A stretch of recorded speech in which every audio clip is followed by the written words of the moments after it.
Olá pessoal, estou retomando aqui a live. Tivemos um problema aqui com a internet, né? Tive que mudar aqui de endereço aqui e retomei aqui, tá? Então, acredito que vocês vão entrar aqui.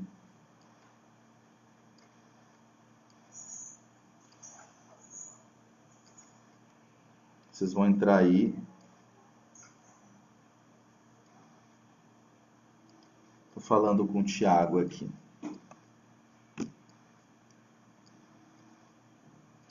Então, amigos, vão dando um sinal aí, tá? Só para saber se nós estamos aqui.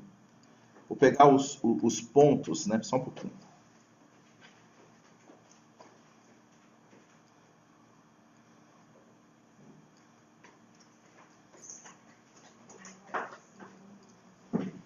Então, vamos lá. O áudio está melhor, que bom. Estavam com problema, era ali no cabo da internet, no outro espaço lá. O segundo ponto, eu falei do primeiro ponto, que é a relação pessoal com Deus, tá? O segundo ponto, que nós consideramos como uma herança moral fundamental aos nossos filhos, é, obviamente, a proximidade com Jesus. Veja, nós temos Jesus como um aspecto histórico. Ele talvez seja a personalidade mais biografada que existe na história da humanidade. Porém, na relação entre nós e Jesus, fica às vezes uma lacuna de ordem prática. Essa lacuna de ordem prática na nossa relação com Jesus são os pais que têm o dever de preencher. Por quê? Porque aqui nós temos um ponto importante para refletirmos, a questão da descoberta e da redescoberta. O que é isso? Veja, quando os nossos filhos chegam pela reencarnação, primeiro eles vão descobrir os pais, para depois redescobrir-se como espírito imortal, ou redescobrir Jesus na vida deles.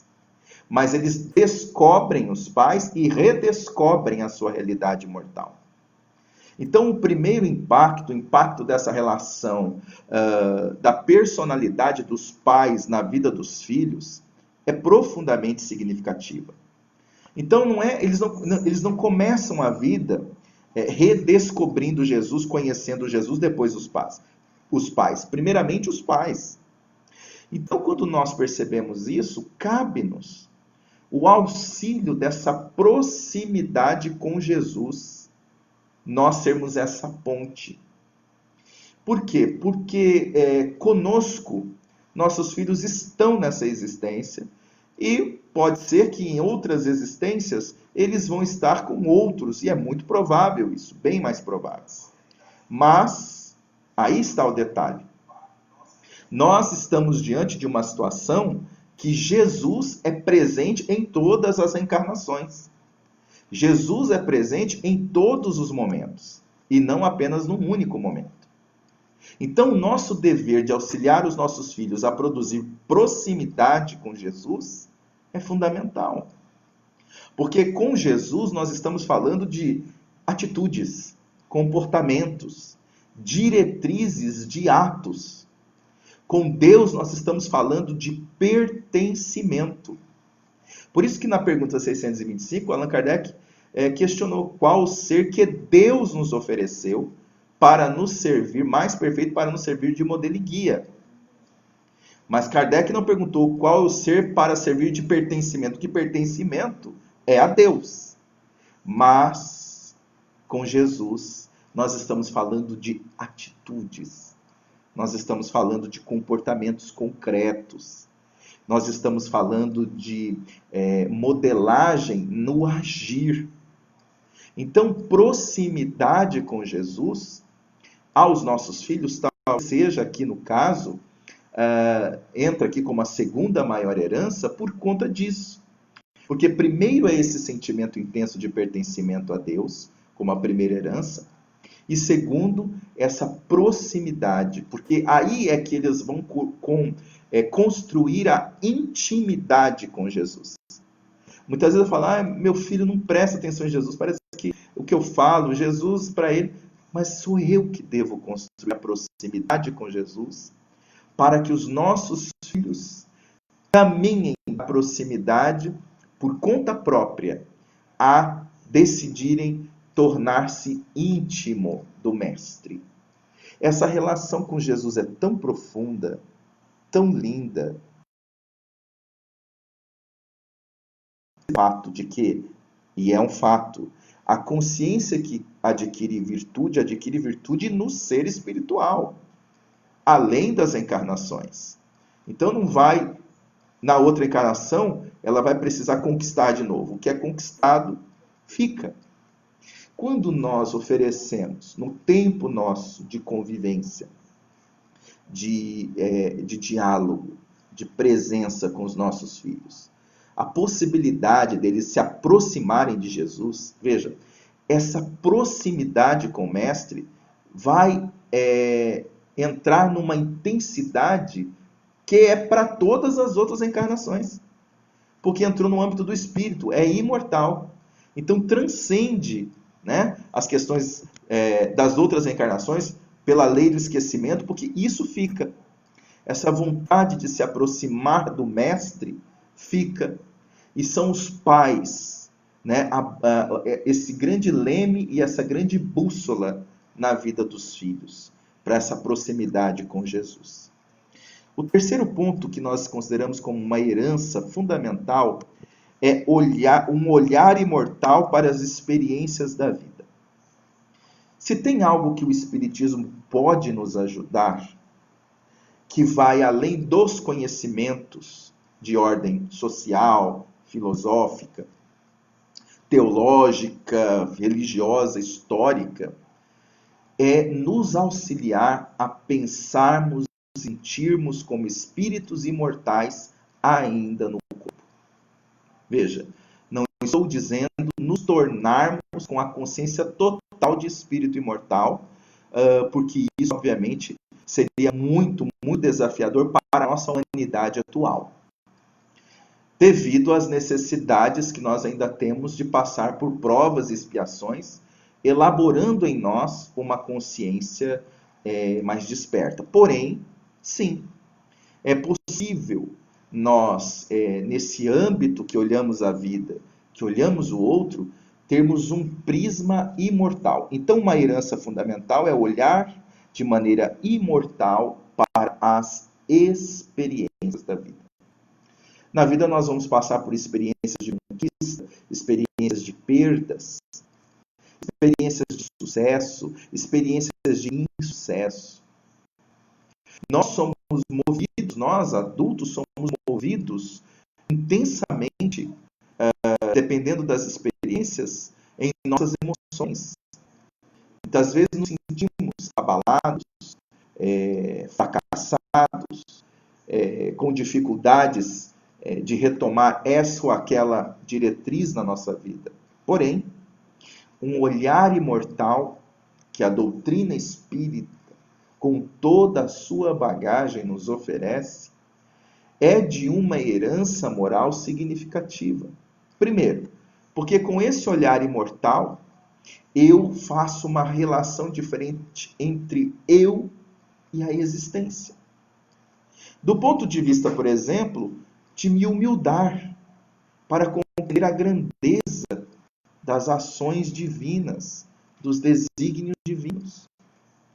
Os meus problemas, que obviamente eu vou senti-los com maior ou menor intensidade, a partir de um prisma imortal, eles ganham uma proporção diferente. Se é uma angústia, se é uma dor, se é uma inquietação, com essa visão imortal, diminui a ideia de que isso vai ser para sempre, vai ser eterno.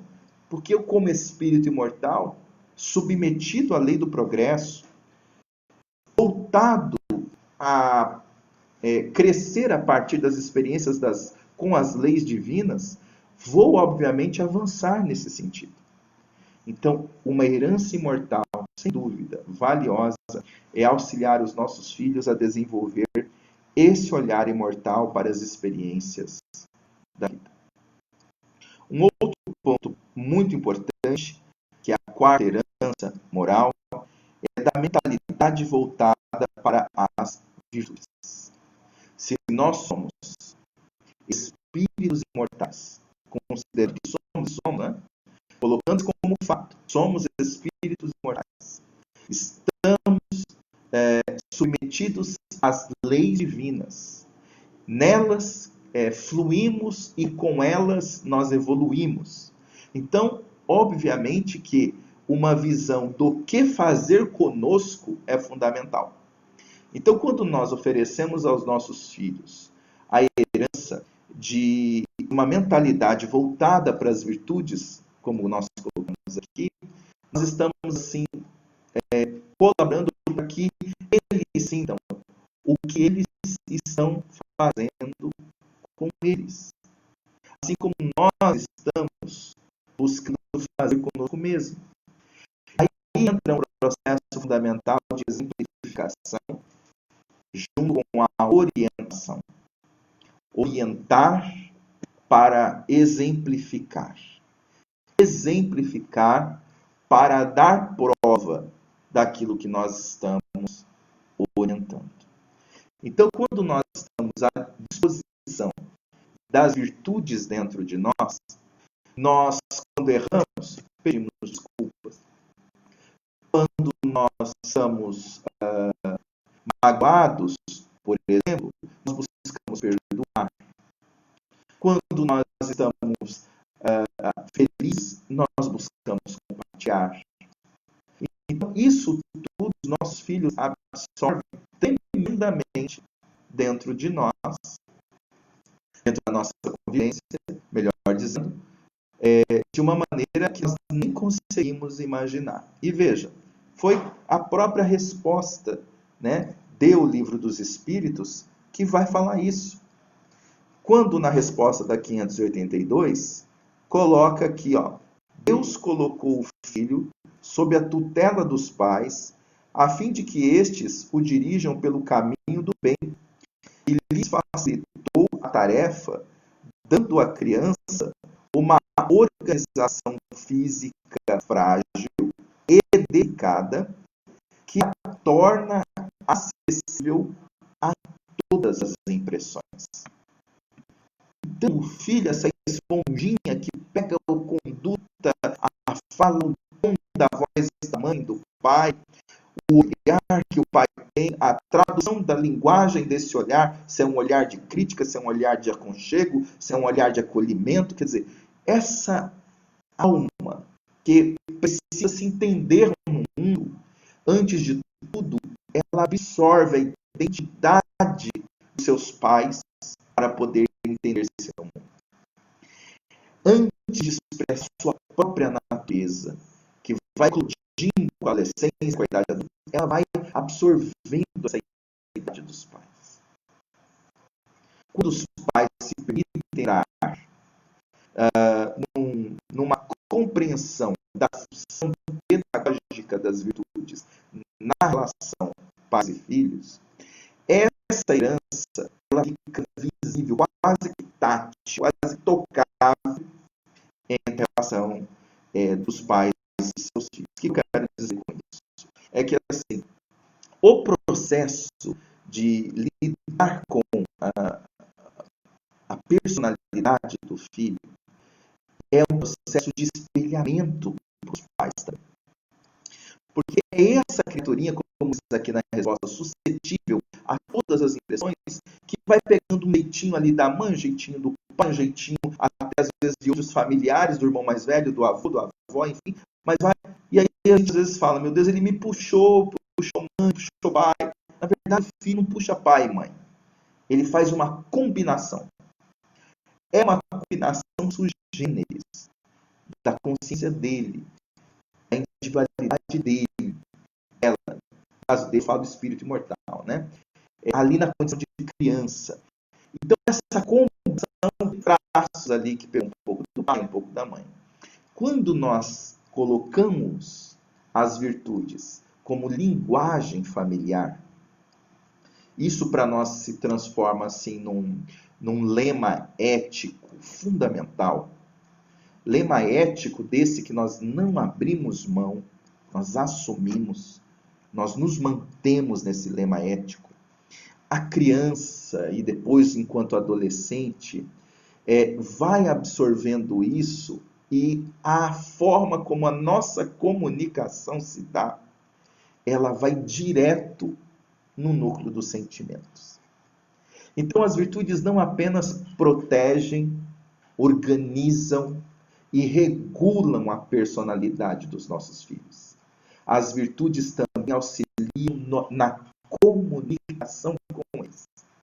Essa dificuldade de falar com os nossos filhos não está na forma de entender ou não entender o que falamos. Eles não conseguem empreender a linguagem que nós usamos. Muitas vezes ela não está construída a partir das virtudes. Mas quando ela está construída a partir das virtudes, e aí a questão é ressignificar, retomar, muitas vezes é necessário, a comunicação vai ficando clara, tranquila. Nós tivemos uma experiência aqui em casa muito interessante nesses dias que estamos todos aí vivendo em confinamento. Eu e Dani também ficamos reflexivos. Como é que nós vamos lidar com as crianças nesse processo? Como toda criança, no caso a Ana, nossa filha mais nova, de 11 anos, como toda criança, ela quer se movimentar, ela quer andar. Mas a forma como conseguimos dialogar e propor para ela o entendimento foi uma forma voltada para a abertura dos nossos sentimentos. Falamos do que sentimos, da necessidade de nós estarmos nesse momento, nessa fase. E a Dani teve a ideia, então, de comprar umas tintas, uma massinha, para a Ana poder fazer outras atividades, sair dessa coisa da televisão, essa coisa toda, né? Tinta e tudo mais, pincel, essas coisas todas. E aí, para nossa surpresa, assim, digamos assim, de ver o processo criativo, do envolvimento dela, e como isso também foi fundamental para a serenidade dela, como diz aqui no Livro dos Espíritos, nós prestamos atenção nos potenciais, ao invés de apenas, né, cuidar da árvore do jardim. Então a gente foi vendo ali o desenvolvimento de uma sensibilidade artística, artesã, né, que ela foi dando a si mesma, sem um curso prévio, sem nada. E aí surgiu, por exemplo, esse daqui. Esse aqui é o Groot, que ela fez. Ela mesma fez, pintou, fez o desenho. E quando nós vimos, nós chegamos a ela, eu abracei, né, essa alma de artista, eu falei, minha filha, que coisa maravilhosa. Aí ela ficou animada e fez ela mesma. Ela fez a Aninha. Olha aqui. Ela mesma desenhou. Ela mesma emoldurou. E desligou-se da TV, desligou-se de todas essas coisas. Quer dizer, prestar atenção nos potenciais. Aquilo que o filho quer colocar isso melhor é prestar atenção nas virtudes que tem no coração.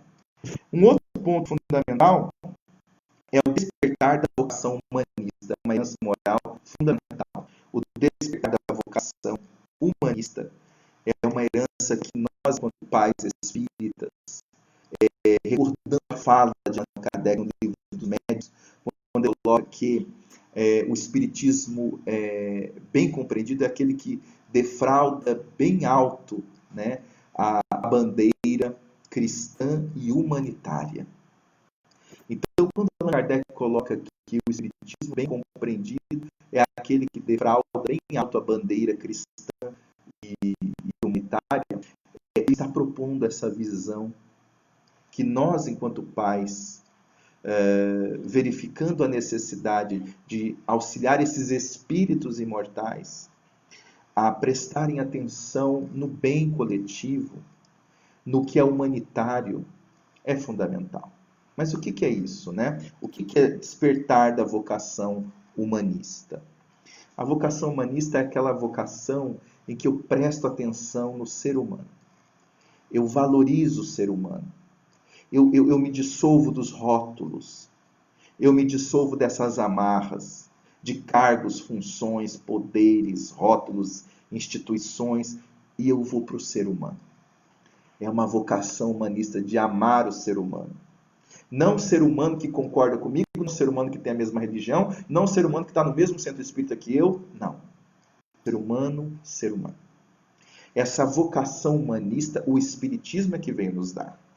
Porque a partir do momento que apresenta-nos a natureza das reencarnações, da mudança das posições, de que não somos nem homem nem mulher, encarnamos em diversas situações, e todos estamos inseridos numa grande família universal, nós estamos falando de um espiritismo que está proporcionando uma consciência humanista, transpessoal, consciencial nesse sentido, abrindo para nós a visão de espíritos imortais que começa a amar o próximo como a si mesmo, e não o próximo que concorda com si mesmo, e não o próximo que aplaude a si mesmo. Nós passamos a amar o próximo, seja ele for, como se estiver com a si mesmo. Isso é muito importante, porque isso dissolve em nós as cadeias ideológicas, os grupos fechados, e nos coloca numa consciência já imortal, porque é dessa natureza, dessa linguagem que o mundo espiritual se comunica, numa linguagem universal, desde dessas formas transitórias. E para encerrar, também o Espiritismo nos oferece uma sexta herança moral, que é a herança da personalidade dócil à própria consciência. E que herança é essa da personalidade dócil à própria consciência? A consciência dentro de nós é uma dimensão tão delicada, tão sutil, que é como se fosse assim, a pena que cai na água. Uma pena que cai na água. E o que a gente pensa, o que a gente quer, reverbera na consciência. Não é fácil sermos dóceis na nossa consciência. Dá muito trabalho. Por quê? Porque além dessa delicada relação entre a pena e a água, uma camada espessa de crenças, de ideias que deveriam ser, do que não poderíamos ser, de medos, de receios, paira dentro de nós também. Mas as leis divinas, elas são de propriedade muito sutil, delicadíssima, feitas, obviamente, na mais pura essência do amor, aquilo que nós podemos só imaginar, nem conceituar, não temos condição para isso, mas podemos entender que é de uma propriedade sutilíssima as leis que se movem na nossa consciência. Olha, são sutis, elas são de propriedade delicada, amorosa, e não inflável, né? Obviamente, nunca vou fazer uma interferência abrupta. Somos nós que devemos aqui a mente. Somos nós que devemos estar em recolhimento interior, ouvir. E nós, adultos, com uma mente inquieta, com uma mente barulhenta, borbulhenta, nós não conseguimos prestar atenção como as leis fluem na nossa consciência. Esse exercício, que se nós exercitarmos em nós, saberemos como ajudar os nossos filhos a exercitar em si mesmos. Então, a consciência que pede para nós paciência, serenidade, possibilidade, isso que nós colocamos, né? Uma personalidade dócil, a voz da consciência, solicita que nós tenhamos bastante empenho e dedicação. E isso vai pedir de nós convivência com nossos filhos. Não é possível transmitir todas essas heranças morais, colocando a nossa relação com os filhos naquilo que sobra, naquilo que correria do almoço, a correria do jantar. Não. Como diz a resposta do livro dos Espíritos, é uma grande missão. E cabe a todos nós esse papel. Jesus abençoe. Vamos orar.